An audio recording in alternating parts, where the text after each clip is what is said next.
नमस्कार, prime news देख रहे हैं आप। मैं हूं आपके साथ आकाश सरोज और प्राइम न्यूज के इस खास बुलेटिन उत्तराखंड प्राइम में आप सभी का स्वागत है। चलिए बुलेटिन की शुरुआत करते हैं। उत्तराखंड के मुख्यमंत्री पुष्कर सिंह धामी ने आज हरिद्वार में शिव भक्त कांवड़ियों के लिए आयोजित चरण वंदना कार्यक्रम और भजन संध्या में शिरकत की।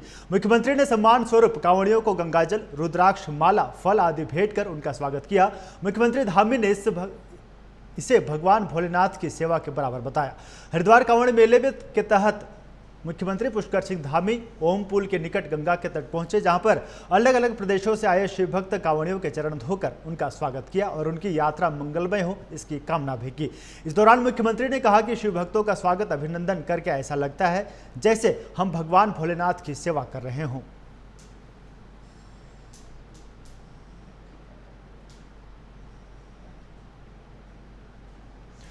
उत्तराखंड में धामी की कैबिनेट में 5 पद लंबे समय से रिक्त हैं। अब इन पदों को भरने की कवायद एक बार फिर से तेज हो गई है। खास बात यह है कि विधानसभा का ग्रीष्मकालीन सत्र 19 अगस्त से शुरू होने जा रहा है, लेकिन संसदीय कार्य मंत्री का पद अभी भी खाली है। मुख्यमंत्री के हालिया दिल्ली दौरे को भी मंत्रिमंडल विस्तार से जोड़कर देखा जा रहा है।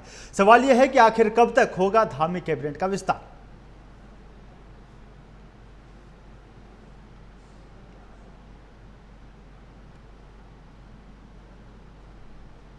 कैबिनेट विस्तार को लेकर के जो भी फैसला है माननीय मुख्यमंत्री जी को लेना है, उस विषय में माननीय मुख्यमंत्री जी ने जो है हमारे केंद्रीय नेतृत्व से चर्चा परिचर्चा करके ही आने वाले समय में किस प्रकार से कैबिनेट का स्वरूप हो ये देखने को मिल सकता है। और प्रदेश अध्यक्ष जी के बनने के बाद जिस प्रकार से आप कह रहे हैं, अभी चुनाव चल रहे हैं, पंचायत चुनाव है, पंचायत चुनाव के बाद अभी प्रदेश की जो है कार्यकारिणी उसका भी विस्तार होना है और कैबिनेट के विस्तार के लिए भी जो है माननीय मुख्यमंत्री जी ने कहा है निश्चित रूप से समय आने पर कौन उनकी कैबिनेट में किस रूप में अपना भागीदारी सुनिश्चित करेगा। मुख्यमंत्री पुष्कर सिंह धामी जब भी दिल्ली दौरे पर जाते हैं तो एक चर्चाएं आम शुरू हो जाती है कि क्या कैबिनेट का विस्तार होगा। और इस बार मुख्यमंत्री पुष्कर सिंह धामी अभी दिल्ली से लौटे हैं और तमाम मंत्रियों से उनकी बातचीत हुई है। प्रधानमंत्री नरेंद्र मोदी के साथ साथ राष्ट्रीय अध्यक्ष से भी उन्होंने तमाम चर्चाएं की है और ये उम्मीद की जा रही है कि अब जो कैबिनेट का विस्तार है वो हो सकता है, क्योंकि विधानसभा सत्र आहूत है और संसदीय कार्य मंत्री सरकार में नहीं है। चूँकि ये भी एक पद खाली हो चुका है तो इसके कारण भी चर्चाएं और तेज हो गई है। बहरहाल ये उम्मीद की जा रही है कि कैबिनेट का विस्तार होगा और अगर कैबिनेट का विस्तार नहीं होता तो क्या इस बार भी सरकार वैकल्पिक व्यवस्था से काम चलाएगी। अपने सहयोगी राहुल के साथ मदन सिंह, प्राइम न्यूज, देहरादून। प्रदेश में त्रिस्तरीय पंचायत चुनाव हो रहे हैं। पंचायत चुनाव पर हाईकोर्ट ने बीते रोज राज्य निर्वाचन आयोग को फटकार भी लगाई। ये फटकार प्रत्याशी के 2 जगह वोटर लिस्ट के नाम होने पर लगाई गई।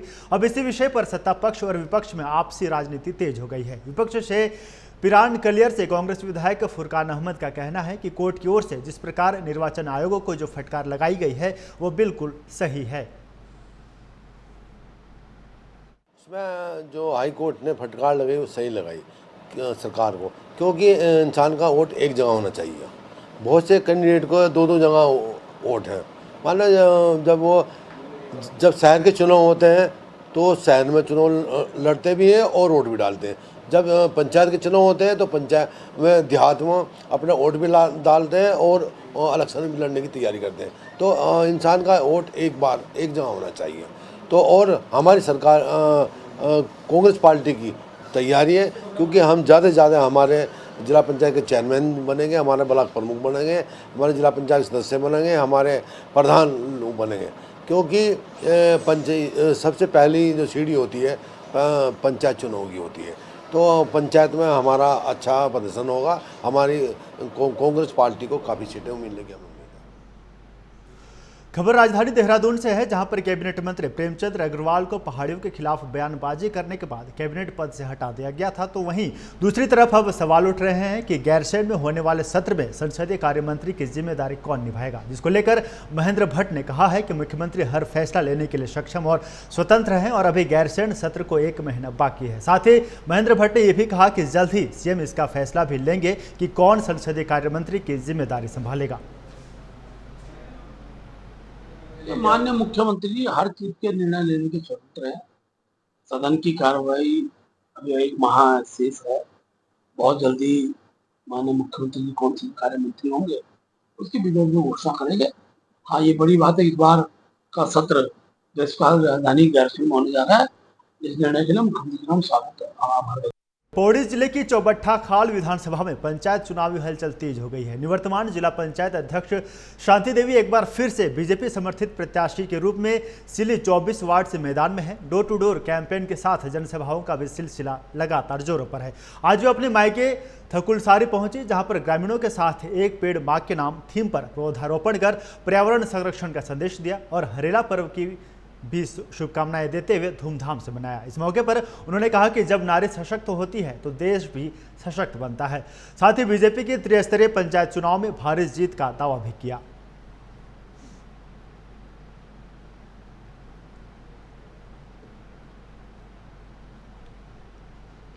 पौड़ी जिले की चौबट्टा खाल विधानसभा के अंतर्गत सिली जिला पंचायत सीट पर चुनावी सरगर्मी तेज हो गई है। प्रत्याशी क्षेत्र भ्रमण कर जनता के बीच अपना विजन और दमखम दिखा रहे हैं। चुनावी मैदान में उत्तरी पूर्व जिला पंचायत सदस्य राधा कंडारी ने डोर टू डोर कैंपेन और जनसभाओं के जरिए जनता से समर्थन मांगा। उन्होंने कहा कि वे क्षेत्र की बेटी हैं और पहले भी जनता की सेवा कर चुकी है। ऐसे में अधूरे कार्यों को पूरा करना उनकी प्राथमिकता होगी। साथ ही उन्होंने बाहरी प्रत्याशियों को घेरते हुए कहा कि उनकी हार जनता की हार होगी। इस दौरान उनके पति और पूर्व ब्लॉक प्रमुख राजेश कंडारे भी प्रचार में सक्रिय रहे और बताया कि क्षेत्र की जनता राधा कंडारी के साथ मजबूती से खड़ी है। सर, हम लगे हुए हैं चुनाव पे और हम जन मुद्दों को लेकर लगे हुए हैं। पिछली बार मैं जिला पंचायत सदस्य रह चुकी हूँ, उस दौरान कुछ काम मेरे छूट चुके हैं। उन कामों को, क्योंकि कोविड आ गया तो कोविड काल में हम 2-3 साल काम नहीं कर पाए, तो लोगों का आक्रोश है। उनको हम बोल रहे हैं कि हम इस बार अगर आप हमें सहयोग देते हैं तो इस बार हम उन कामों को करेंगे। और जहां तक प्रमुख साहब की बात है, प्रमुख साहब ने अपने स्तर पे किया। मैं स्वतंत्र इस चुनाव में मैंने प्रमुख साहब का ना पोस्टर लगवाया और ना मैं उनको लेके प्रचार कर रही। वो अपना कर रहे हैं, मैं अपना कर रही हूँ।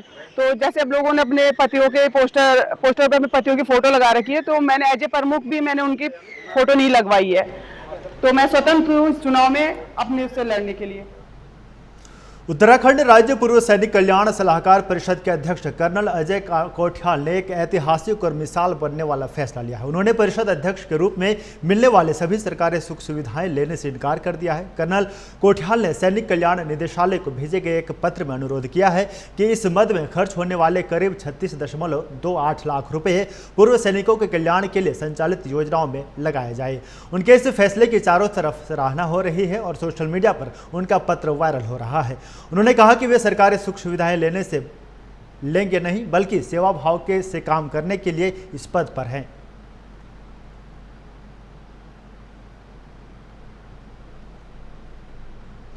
उत्तराखंड कांग्रेस के प्रदेश अध्यक्ष करण माहरा ने राज्य सरकार पर गंभीर आरोप लगाते हुए कहा है कि प्रदेश में अराजकता चरम पर है। उन्होंने पंचायत चुनाव, बीकेटीसी अध्यक्ष का हेलीकॉप्टर से केदारनाथ पहुंचना और कांवड़ यात्रा में हुड़दंगियों को राजनीतिक संरक्षण देने जैसे मामलों पर सरकार को घेरने का काम किया। उन्होंने ऋषिकेश की घटना का उदाहरण देते हुए कहा कि कानून व्यवस्था पूरी तरह से चरमरा चुकी है। करण माहरा ने यह भी आरोप लगाया कि राज्य निर्वाचन आयोग में चुनाव आयुक्त की बर्खास्तगी जैसे संवेदनशील मुद्दे पर वो 4 दिनों से राजभवन से संपर्क कर रहे हैं।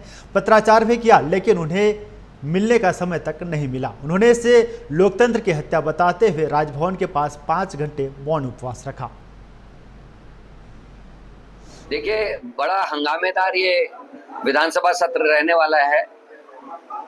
इसमें बहुत सारे ऐसे विषय हैं जिस पर हमारे विधायक प्रश्न उठाएंगे। उसमें मंत्रिमंडल का विस्तार भी है, मंत्रियों के द्वारा किए गए घोटाले भी हैं, जिसमें हॉर्टिकल्चर का मामला है, जिसमें खेलों को लेकर बड़ा खुलासा हुआ है। 2200 करोड़ रुपए से साइकिल ट्रैक बनाया गया रुद्रपुर में, उधम सिंह नगर में, और 1 महीने के बाद ही वो ट्रैक टूट गया। 22 करोड़ रुपए की राशि लगाकर जो कहा गया, अब विभाग किसी पर डाल रहा है, दूसरा उस पर डाला, मंत्री जी ने खामोशी ओढ़ी भी है।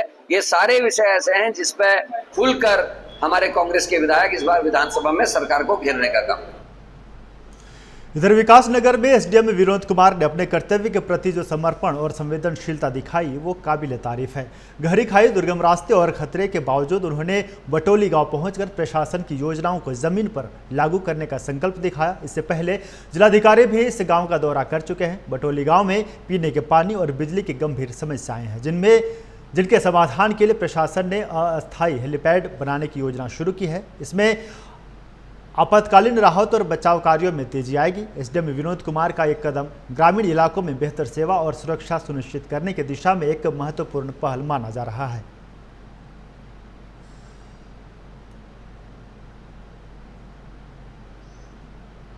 श्रावण मास के पावन अवसर पर हरिद्वार से गंगा जल लेकर लौट रहे कांवड़ियों का मंगलौर में स्वागत किया गया। मंगलौर कोतवाली के बाहर कोतवाल शांति कुमार, एसएसआई और सीओ विवेक कुमार ने शिव भक्तों को फल और शरबत वितरित कर उनका उत्साह बढ़ाया। ये सेवा कार्य शिव भक्तों के लिए एक सुखद अनुभव बना। इस मौके पर सीओ विवेक कुमार ने कहा कि श्रावण मास में जितने भी पुण्य के कार्य किए जाएं वो कम है। इसी भावना से कोतवाली की ओर से सभी कांवड़ियों को प्रसाद वितरण किया गया। उन्होंने जनता से भी अपील की है कि श्रावण मास में सेवा और भक्ति के कार्यों को बढ़ावा दें और अधिक से अधिक पुण्य कमाएं।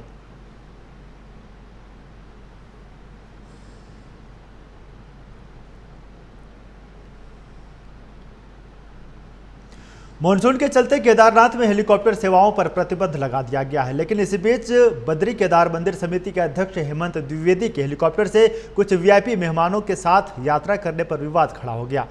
जनता सवाल उठा रही है कि क्या नियम सिर्फ आम लोगों के लिए है। हाल के हेलीकॉप्टर हादसों के बाद डीजीसीए ने उड़ानों पर रोक लगाई थी, लेकिन इस घटना ने नियमों की पारदर्शिता पर सवाल खड़े कर दिए हैं।